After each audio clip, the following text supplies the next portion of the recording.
اعوذ باللہ من الشیطان الرجیم بسم اللہ الرحمن الرحیم الحمد للہ رب العالمین والحمد للہ الذی ہدانا لہذا وما كنا لنهتدي لولا ان هدانا الله ثم الصلاة والسلام على اشرف الانبیاء والمرسلین خاتم النبیین شفیع ذنوبنا وطبیب قلوبنا ابی القاسم محمد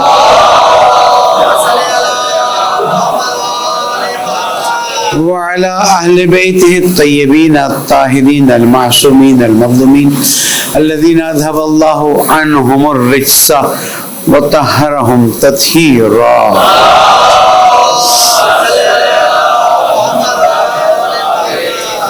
مومن کرام السلام علیکم ورحمۃ اللہ وبرکاتہ. اوصیکم ونفسی بتقوی اللہ ونظم امرکم.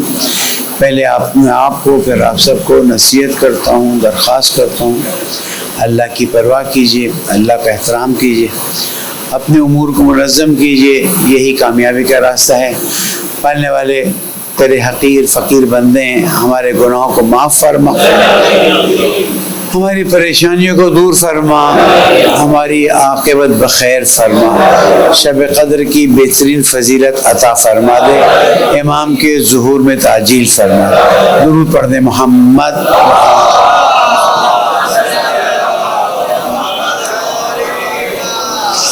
ایام وفات خاتون جنت حضرت خدیجہ کبریٰ سلام اللہ علیہ،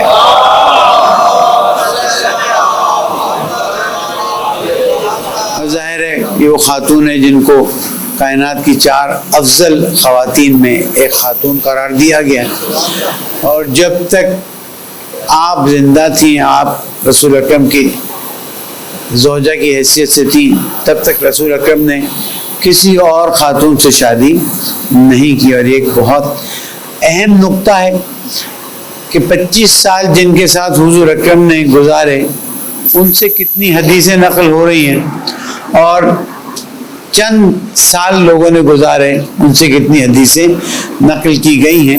بہرحال یہ تاریخ کے مسائل ہیں، تاریخ کے واقعات ہیں جن کی طرف توجہ کرنا ضروری ہے. ہمیں اللہ تعالیٰ جناب خدیجہ سرور کے نقش قدم پر چلنے کی توفیق عطا فرمائے، اور ہماری بہنوں ماؤں بیٹیوں کو پردے کی حفاظت فرمائے. درود پڑھ دے محمد والے.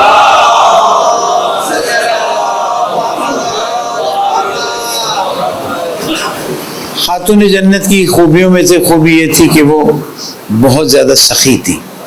سخاوت کا بہت بڑا عنوان تھا. آج ہم آپ کے لیے اسی عنوان پر گفتگو کرتے ہیں اور توجہ دلاتے ہیں. اللہ سبحانہ و تعالیٰ نے سخاوت کی صفت کو اتنا پسند کیا ہے کہ معصوم سے نقل کیا جاتا ہے کہ وہ سخی جو گناہگار ہو وہ اللہ کو زیادہ پسند ہے اس عبادت گزار سے جو بخیل ہو. اور بعض احادیث جو کوٹ کی گئی اس میں یہ بات آئی ہے کہ سخی جو ایمان نہیں لایا تھا اسی وجہ سے اس کو جہنم کی آگ مس نہیں کرے گی. پتہ نہیں وہ جنت میں جائے گا یا نہیں جائے گا، جہنم کی آگ اس کو مس نہیں کرے گی. اور وہ بخیل کہ جو مومن ہے وہ جنت کی خوشبو سونگھنے میں مشکل محسوس کرے گا. سخاوت وہ صفت ہے جو اللہ سبحانہ و تعالیٰ کی صفات میں سے ایک صفت ہے. البتہ اللہ کی صفت سخاوت سے بہت وسیع ہے، لیکن سمجھانے کے لیے. اور مومنین کو قرآن مجید میں سخاوت کی اتنی ترغیب دی گئی ہے کہ اللہ تعالیٰ فرماتا ہے بسم اللہ الرحمن الرحیم لن تنالوا البر حتی تنفقوا مما تحبون. تم نیکی کے اونچے درجات تک پہنچ ہی نہیں سکتے اس وقت تک جب تک تم جس چیز کو سب سے زیادہ پسند کرتے ہو اس کو اللہ کی راہ میں خرچ کرو. امتحان ہے کہ وہ خرچ کرو. کیوں اہل بیت علیہ السلام کو اللہ تعالیٰ نے اتنی فضیلت دی؟ انہوں نے وہ خرچ کر دیا جو اللہ تعالیٰ کو پسند تھا. وہ کیا تھا؟ اپنی جان، اپنی زندگی مال تو خرچ کیا ہی کیا. یا سورہ منافقون کی آخری آیت میں اللہ تعالیٰ فرماتا ہے, آج اس کو باقاعدہ گفتگو کا عنوان بناتے ہیں, وَأَنفِقُوا مِمَّا رَزَقْنَاكُمْ مِن قَبْلِ أَن يَأْتِيَ أَحَدَكُمُ الْمَوْتُ فَيَقُولَ رَبِّ لَوْلَا أَخَّرْتَنِي إِلَىٰ أَجَلٍ قَرِيبٍ فَأَصَّدَّقَ وَأَكُن مِّنَ الصَّالِحِينَ وَلَن يُؤَخِّرَ اللَّهُ نَفْسًا إِذَا جَاءَ أَجَلُهَا. اور اللہ کی راہ میں خرچ کر دو. مما رزقناکم, انفاق کرو, اپنے مال میں سے مت کرنا, جو تمہارا ہے وہ تم اپنے پاس رکھو. یا اللہ ہمارا ہے کیا؟ یہ آنکھ میری ہے, یہ ہاتھ میرے ہیں, یہ زبان میری ہے, کون میری چیز کون سی کوئی مجھے بتا سکتا ہے؟ مومن کسی چیز کو اپنی چیز نہیں سمجھتا ہے. مومن ہر چیز کو اللہ کی امانت سمجھتا ہے. اگر آپ اس نظریے سے دنیا کو دیکھیں گے تو آپ کو دنیا پہ نظر بدل جائے گی.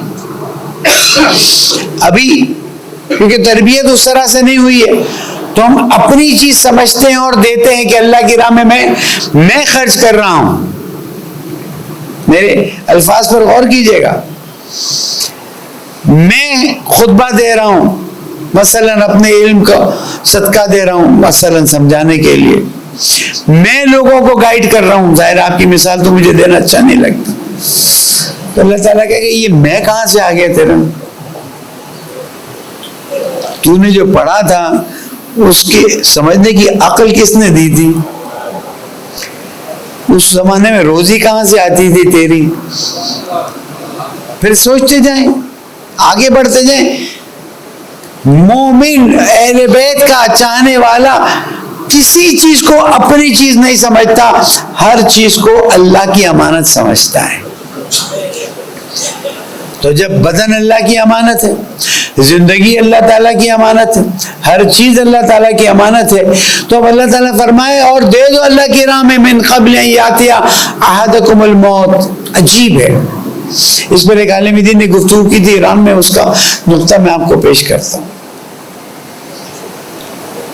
کہ جب انسان کی موت آئے گی تو وہ قرآن مجید کہہ رہے ہیں نا, وہ یہ نہیں کہے کہ 2 رکعت نماز پڑھ لینے دے مجھے, یہ سر مجھے وضو کر لینے دے, میں وضو کی حالت میں مر جاؤں, میں روزہ رکھ لوں, میں قرآن کی تلاوت کر لوں. وہ کیا کہے گا؟ مجھے تو موقع دے. وَأَنفِقُوا مِمَّا رَزَقْنَاكُمْ مِن قَبْلِ أَن يَأْتِيَ أَحَدَكُمُ الْمَوْتُ فَيَقُولَ رَبِّ لَوْلَا أَخَّرْتَنِي إِلَىٰ أَجَلٍ قَرِيبٍ. پالنے والے تھوڑی سی فرصت دے دے, 1 سال نہیں مانگ رہا ہے, بہت سے دن نہیں مانگ رہا, اجل قریب, ایک چھوٹی سی مہلت. مثلا نماز جمعہ ختم ہو, زیارت پڑھی جائے تب تک کی مہلت. فَأَصَّدَّقَ, تاکہ میں تیرے راہ میں کارے خیر کر دوں, صدقہ دے دوں, خیرات دے دوں. کیوں؟ اس لیے کہ صدقہ اور خیرات اللہ تعالیٰ کو سب سے زیادہ پسند ہے.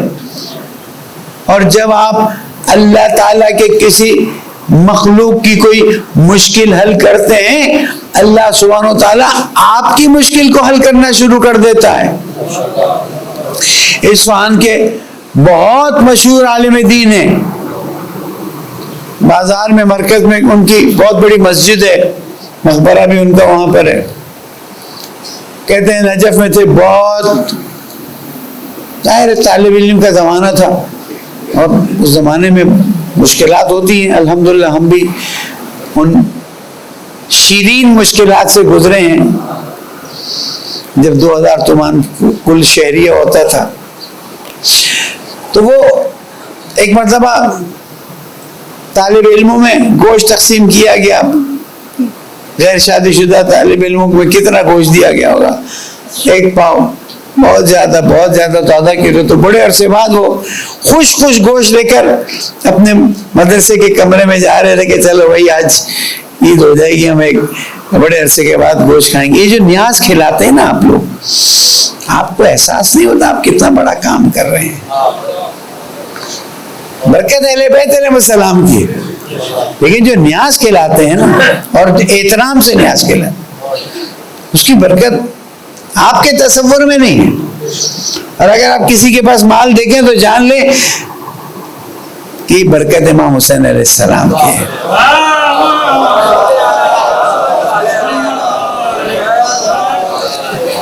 تو وہ خوش گوشت لے کے جا رہے تھے، اور یہ واقعہ نقل کیا گیا۔ راستے میں دیکھا کہ ایک کتیا جو ہے وہ لیٹی ہوئی ہے، اس کا منہ کھلا ہوا ہے، بچے دودھ پینے کی کوشش کر رہے ہیں، لگ رہا تھا کہ اس نے کھایا نہیں ہے۔ اس نے کہا یا اللہ، میں کھاؤں تو کیا فرق پڑ جائے گا، لیکن یہ کھائے گی تو اس کے بچوں کو دودھ آ جائے گا، چل تیری خاطر میں اس کو دے دیتا ہوں۔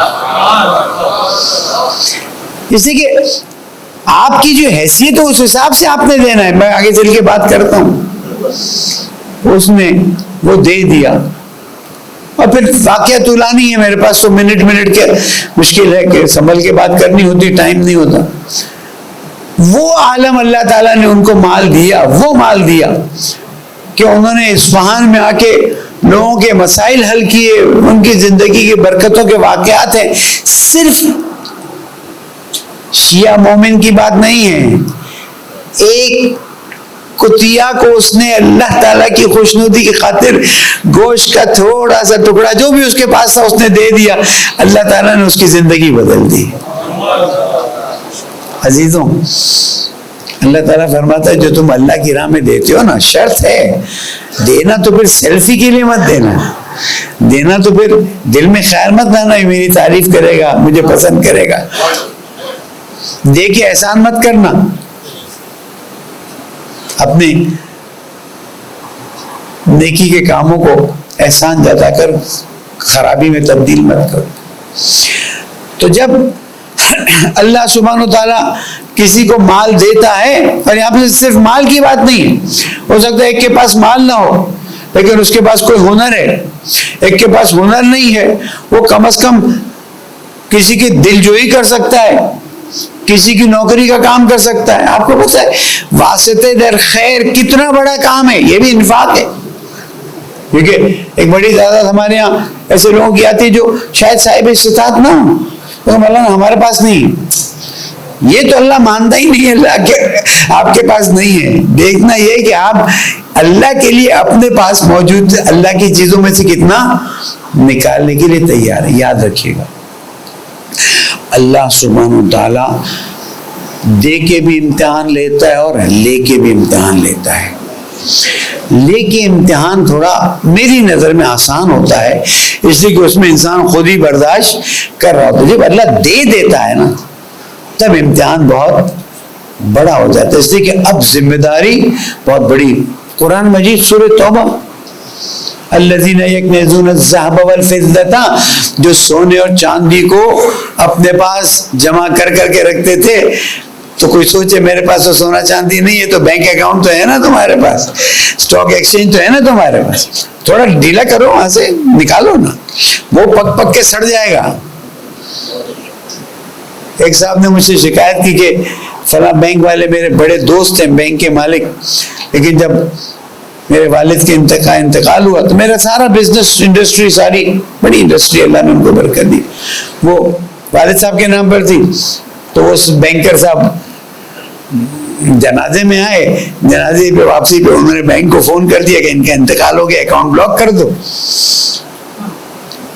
پیسہ ہوتے ہوئے اس کو پروسیجر کرتے ہوئے سب ٹائم اتنا لگا کہ اچھا خاصا نقصان ہو گیا۔ یہ تو پھر بھی پروسیجر ہو کے پیسہ نکل آیا، لیکن اگر ملک الموت نے آنکھ بند کر دی تو وہ 0 لگ رہے ہوں گے آپ کے ہاتھ، فائدہ نہیں ہے۔ یہ پیسہ فرعون کے ہاتھ میں تھا، یہ پیسہ قارون کے ہاتھ میں تھا، اس کو نہیں بچا سکا۔ تو آپ تو خوش نصیب ہیں۔ میں آج پیسے پہ ہی بات کروں گا، اسی کے حالات دیکھیں۔ ہم نے افطاری کے لیے اعلان کیا کہ افطاری 44,000 ہے اور کیا کہتے ہیں کھانا 88,000 ہے، لوگوں نے بالکل ہی بلاک کر دیا، مت دیں۔ اللہ کی ذات بڑی ہے، اللہ کوئی رکھے گا تھوڑی. لیکن یہ کیا بات ہے؟ آپ میں نے کہا 10واں حصہ دے دیں، کیونکہ ہم شب قدر میں بھی آپ کو شامل کر رہے ہیں، سحری میں بھی آپ کو شامل کر رہے ہیں، پورے ماہ رمضان کے چاند سے لے کر چاند تک، بلکہ عید کی نماز تک کے جو بھی اخراجات ہیں اس میں شامل کر رہے ہیں. ورنہ ہوتا یہ تھا کہ ہم افطاری مثلا 18,000 اور کھانا جو 36,000 کر دیتے تھے، شب قدر کے اخراجات الگ ہیں، باقی اخراجات الگ ہیں.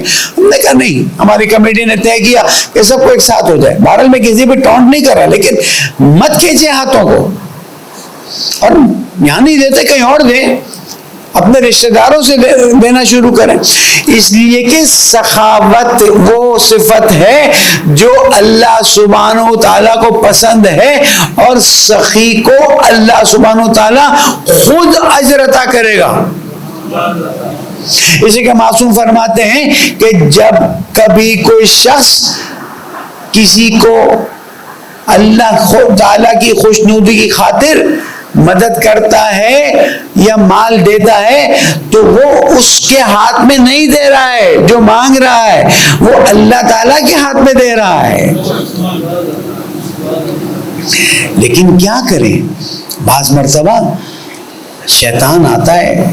امام جعفر صادق علیہ السلام فرماتے ہیں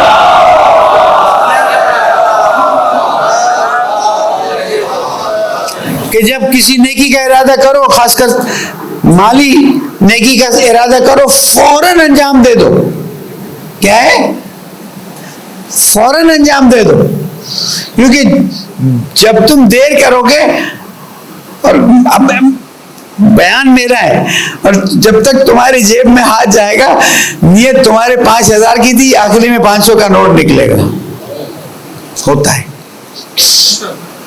شیطان الذی یوسوس فی صدور الناس. وہ اس کو تو اور بھی تو دے رہے ہوں گے نا، اور دے رہے اور نہ دے رہے، تیرا اس سے کیا کام؟ تو دے دے، تو اللہ کی دیکھیں، ہم تو جو صدقہ خیرات کر رہے ہیں وہ اللہ تعالیٰ کی خاطر کر رہے ہیں نا. اب اللہ جانے اور وہ انسان جانے. میں روڈ پہ جو بھکاری ہوتے ہیں ان کو دینے کا انکار کرتا ہوں، اس کے بہت سے مسائل ہیں، اس پہ کبھی اور.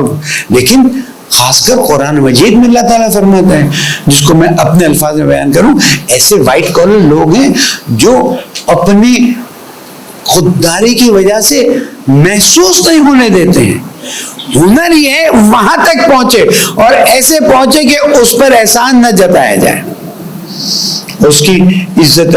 آپ کی مولا دیکھیں نا، بیٹھے ہوئے ہیں، کسی نے کہا مولا کچھ مشکل ہے، مولا نے کہا مٹی پہ لکھ دے.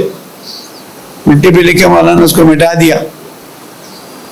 مولا گئے، پیچھے سے آواز دی، ذرا اس طرف آ جانا. اس طرف آیا، مولا نے بغیر دیکھے اس کے ہاتھ میں دے دیا. کیوں ایسا کیا؟ پوچھا، دیکھنے والوں نے دیکھا، کہا لیتے وقت جو اس کی آنکھوں میں شرمندگی ہے نا، اس کی طرف دیکھنا نہیں چاہیے. اس کی عزت نفس کو ٹھوکر نہیں لگنی چاہیے. جب اللہ آپ کی عزت نفس کو ٹھوکر نہیں لگاتا تو اس کی عزت نفس کو کیوں ٹھوکر لگے گا؟ یقین کیجئے، وہ عابد، حدیثوں کا خلاصہ بتا رہا ہوں ایسا وہ عابد و زاہد جو عبادت میں بہت زیادہ وقت لگاتا ہے، اس کا اجر اتنا نہیں ہے اس مومن کے مقابلے میں جو کسی کے مسئلے کو حل کرنے کے لیے کوشش کرنے کے لیے نکلتا ہے. اس کا اجر اس کے مقابلے میں ہو ہی نہیں سکتا. میرے پاس نہیں ہے نا، میں لوگوں کو فون کرتا ہوں، ذرا دیکھ لیجئے گا، ذرا دیکھ لیجئے گا. آیا جس کے لیے تھا ہم نے فون کر دیا، کیا ہوا؟ واسطہ خیر بن گیا. وہ ثواب مجھے بھی مل گیا، اس کو ثواب دلانے کا ثواب مل گیا، اور اللہ تعالیٰ کی خوشنودی بھی مل گئی. لیکن یہ سب باتیں کب ہیں؟ جب آپ اپنے واجبات دے دیے ہوں، خمس ادا کر دیا ہو. اگر آپ پہ زکوٰۃ لاگو ہوتا ہے، زکوٰۃ دے دیا ہو. اور میری بات اگر کوئی زمیندار کہیں سنے گا تو خدا نا جو زمین تمہیں برکت دے رہی ہے اس زمین پہ کام کرنے والوں پہ ظلم مت کرو. برکت چلی جائے گی تمہاری زندگی سے.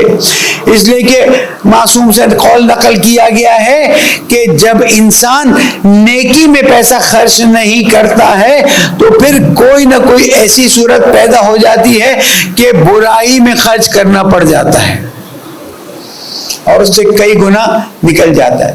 میں جاتا ہوں کھیتوں کو ہرا بھرا دیکھتا ہوں, اللہ کی شان دیکھتا ہوں, لیکن جو کھیتوں پہ کام کرنے والے ہیں ان کے گھروں میں جب بیٹھتا ہوں, بول تو نہیں سکتا زیادہ, لیکن جو حال ہوتا ہے اس کو دیکھ کر افسوس ہوتا ہے. جس کا مال ہے, جس کی زمین ہے, اس کی حالت جا کے دیکھو, اور جو کام کر رہا ہے اس کی حالت جا کے دیکھو. انصاف نہیں ہے. ہم تو ان کی تنخواہ دے دیتے ہیں, ہم تو ان کی اجرت دے دیتے ہیں. سوال یہ پیدا ہوتا ہے جو ریشو سے وہ محنت کر کے تم کو دے رہا ہے, اس کے بدلے میں تم اس کو دے رہے ہو؟ نہیں دے رہے نا, مت دو, رکھ لو. اللہ تمہارے سے کہیں کینسر میں نکلوا دے گا, استغفر اللہ, کہیں ایکسیڈنٹ میں نکلوا دے گا, استغفر اللہ, کہیں اور طریقے سے نکلوا لے گا, اس لیے کہ اللہ کو نکلوانے میں کوئی دیر. ابھی 1 روپیہ مت خرچ کرو, پھر 1 لاکھ خرچ کرو. پھر بتا دوں, واجبات کے بعد اگر واجبات ادا نہیں کیے تو پھر ان کپڑوں میں نماز بھی نہیں ہو سکتی ہے جو واجبات ادا کیے بغیر خریدے گئے ہیں. اور اگر کسی کا حق آپ کے گردن پر ہے تو صدقہ خیرات سے پہلے وہ حق دے دیں, اس سے پہلے کہ موت آئے. فَيَقُولَا رَبِّ لَوْلَا أَخَّرْتَنِي إِلَىٰ أَجَلٍ قَرِيبٍ فَأَصَّدَّقَ وَأَكُن مِّنَ الصَّالِحِينَ. میں صدقہ دے دوں اور اچھوں میں سے ہو جاؤں. بَلَن يُؤَخِّرَ اللَّهُ نَفْسًا إِذَا جَاءَ أَجَلُهَا. موت آ گئی, پھر بینک بیلنس, بینک سٹیٹمنٹ, پیسہ سب پیچھے رہ جائے گا. اور میرے مولا کا آخری جملہ, اے ابن آدم, جب تو مرے گا تو تیری اولاد تیرے سامنے کھڑی ہوگی, تیری مدد نہیں کر سکے گی. تیرا مال تیرے سامنے کھڑا ہوگا, مال کہے گا کفن لے جا, باقی تو کچھ ساتھ نہیں لے جا سکتا. پالنے والے ہمارے حالات کو تو جانتا ہے. ہمیں واقعی معنی میں سخی بننے کی توفیق عطا فرما, ہمیں مومنین کے مسائل کو حل کرنے میں مدد فرما, ہماری پریشانیاں دور فرما, ہمارے ملک کو امن کا گہوارہ بنا, مومنین کی جان مال کی حفاظت فرما. اے رب العزت, تیرے سامنے ہاتھ اٹھا کر دعا کرتے ہیں جناب خدیجہ کا واسطہ, ان کی بیٹی کا واسطہ, ان کے داماد کا واسطہ, ان کے شوہر کا واسطہ. پالنے والے ہم میں سے کسی کو بھی آج اپنی بارگاہ سے خالی ہاتھ مت لوٹا. ہماری بیٹیوں کے لیے دعائیں, ہمارے گھر والوں کے لیے دعائیں, ہماری تجارت کی دعائیں, کون کون سی دعاؤں کے لیے لوگ کہتے ہیں پالنے والے تو قادر مطلق ہے. اہل بیت کے واسطے ساری حاجات روا فرما, بیماروں کو شفاء کامل عطا فرما, زمانے کے امام کو راضی فرما, ان کے ظہور میں تعجیل فرما. بسم اللہ الرحمن الرحیم. والعصر ان الانسان لفی خسر الا الذین آمنوا وعملوا الصالحات وتواصوا بالحق وتواصوا بالصبر. صدق اللہ العلی العظیم.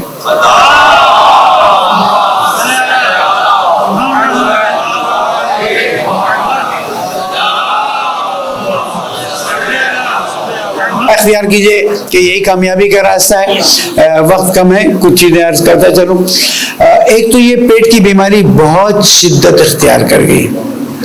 اگر آپ میں سے کوئی ٹھیلے لگاتے ہیں اور کھانے پینے کی چیز بیچتے ہیں, دیکھیں ایسا تیل مت استعمال کریں جس سے لوگ بیمار ہو جائیں. اور خدا را بھوکے رہیں, فاقے سے رہیں. ٹھیلوں کی اور یہ راستے میں ملنے والی چیزیں, بہت حالات خراب ہیں. آج اخبار کی ہیڈ لائن بھی ہے اور ہم نے کچھ چیزیں بھی دیکھی ہیں. کل کسی مجبوری کی وجہ سے کسی کو ہاسپٹل لے جانا پڑا, جو میں نے وہاں صورتحال دیکھی, میں نے کہا آج ضرور تلقین کروں گا. وہ روزہ جو صحت کی کا باعث بنتا ہے, وہ روزہ بیماری کا باعث کیوں بنتا ہے؟ کیوں ایسا کھانا کھائیں, کیوں ایسی چیزیں کھائیں؟ کوالٹی خیال رکھیں. یہ صحت امانت ہے اللہ تعالیٰ کی, ہاتھ سے چلی گئی تو واپس نہیں آئے گی. دوسرا, یہ ٹیررسٹ اٹیک جو میرے ملک میں ہو رہے ہیں, یہ ہمارے لیے بہت بڑا سوالیہ نشان بن رہا ہے. افغانستان یہ کیسے ہمارے ملک پر اس طرح سے مشکلات کریٹ کرنے کا سوچ رہا ہے.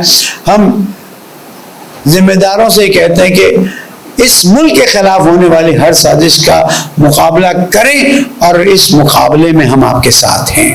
اس لیے کہ ملک ہمارا ہے اور ہمیں اس کی حفاظت کی بہت زیادہ فکر ہے. گوادر میں جا کے کہاں جا کے حملہ کر کے بیٹھ جاتے ہیں. یہ کیسے میری ایجنسیز کیسے اس کو مس کر جاتی ہیں, کیسے میرے فون تو ٹیپ ہو جاتے ہیں. ہم تو اترتے کہتے ہیں مولانا فیصل آباد اتر گئے آپ, ہم اترتے ہیں ملتان, مولانا ملتان, ٹھیک ہے ہمیں تو کوئی پرابلم نہیں آپ ہمیں, لیکن ہم پر تو آپ نظر رکھتے ہیں. یہ جو آ رہے ہیں جا رہے ہیں اتنا بڑی پلاننگ کر لیں کہ آپ باقاعدہ اندر آ کے حملے کر لیں, یہ ہماری سمجھ سے باہر ہے. کل رات امام بارگاہ پہ بھی حملہ ہوا, الحمدللہ ایک ہمارا والنٹیئر جو ہے اس میں زخمی ہوا, باقی خیر ہے ہاسپٹل میں ایڈمٹ کروایا ہے. لیکن اب آپ لوگ ہوشیار ہو جائیے, یہ ایک خطرے کی گھنٹی ہے. شبائے قدر یہ سیکیورٹی گارڈ بیچارے کتنوں کو چیک کریں گے. آپ نے نظر رکھنی, اگر کوئی نیا شخص اندر آ رہا ہے تو آپ ٹھیک ہے اس کو کچھ تک لیکن نظر تو رکھیں, کیسا نہ ہو خدا نخواستہ یہ کسی مشکل کا باعث بن سکے. اس لیے کہ صورتحال ایسی ہو رہی ہے کہ ہمیں اس کا خیال رکھنا ہوگا. میں اتھارٹی سے ایک دل سے ریکویسٹ کر رہا ہوں, دیکھیے یہ جو لاپتہ افراد کا معاملہ ہے نا, یہ معاملہ خود میرے ملک کے چہرے کو مست کر دیتا ہے. آپ کے پاس ثبوت ہیں, آپ لے لیجئے. آپ کو شک ہے ایم پی او پہ اٹھا لیجئے. لیکن یہ 2 دن پہلے پتہ چلا عباس ٹاؤن سے پھر ایک ہمارے سید مومن کو اٹھا لیا گیا, پہلے کہیں سے اٹھا لیا گیا. اس سے بے چینی بڑھتی ہے, ہیجان بڑھتا ہے اور پریشانی بڑھ جاتی. یا علماء کا ایک گروپ بنا لیں آپ ہر شہر میں, ان کو آپ بتا دیں کہ آپ کو یہ آدمی مطلوب ہے, آپ ان کو, آپ کا حق بنتا ہے, ہم آپ کو سوال کرنے کے حق سے نہیں روک سکتے, لیکن قانون کے دائرے میں, قانون سے ہٹ کے آپ کرتے ہیں نا, لوگ پریشان ہوتے ہیں. مثلا ہمارے ایک عالم دین, ان کا بیٹا 3-4 دن تک اب پتہ ہی نہیں چل رہا ہے کہ اغوا ہوا یا کوئی ایجنسی اٹھا کے لے گئی. اس سے معاشرے میں نا بدامنی پھیلتی ہے. اللہ تعالیٰ کو یہ بات پسند نہیں ہے. پھر آپ چھوڑ تو دیتے ہی, چھوڑ دیا 4 دن بعد چھوڑ دیا, سلجھے بازار سے کو اٹھایا گیا 1 دن بعد چھوڑ دیا گیا. یہ ہیجان کی کیفیت جو رہے ہوتے ہیں, جو پورا امن لوگ ہیں نا, ان کے لیے بڑی مشکل کا باعث بنتی ہے. اللہ تعالیٰ ہمارے تمام لاپتہ بھائیوں بہنوں کو جلد از جلد واپس لوٹائے. درود پڑھ دیں محمد کا.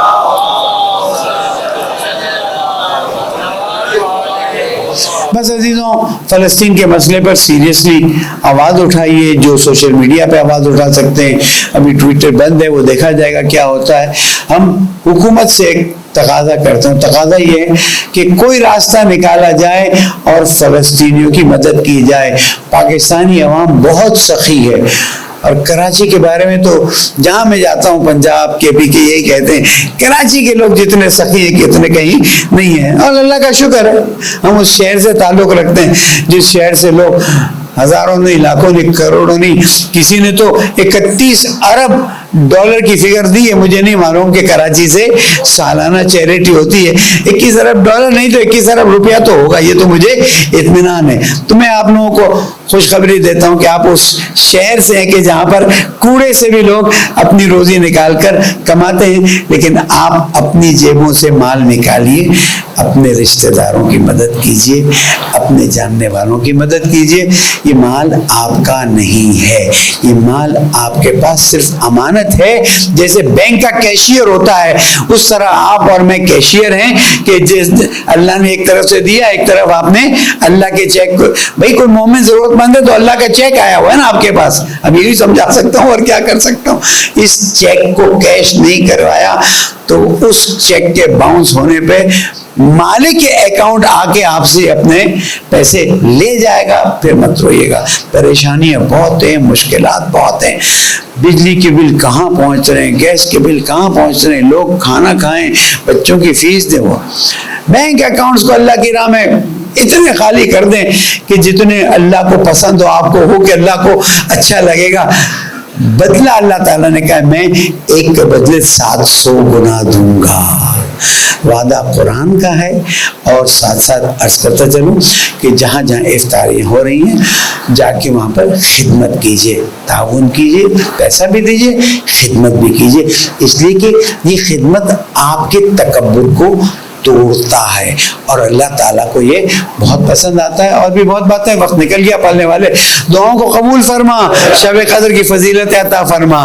تو نے ہم اپنی رحمت کے مہینے میں جب داخل کر دیا ہے، اپنا مہمان بنا دیا ہے، تو اب وہ عطا کر جس کا تو اہل ہے۔ پڑھنے والے مریضوں کو شفا عطا فرما، میرے پیارے ملک پاکستان کو امن کا گہوارہ بنا دے۔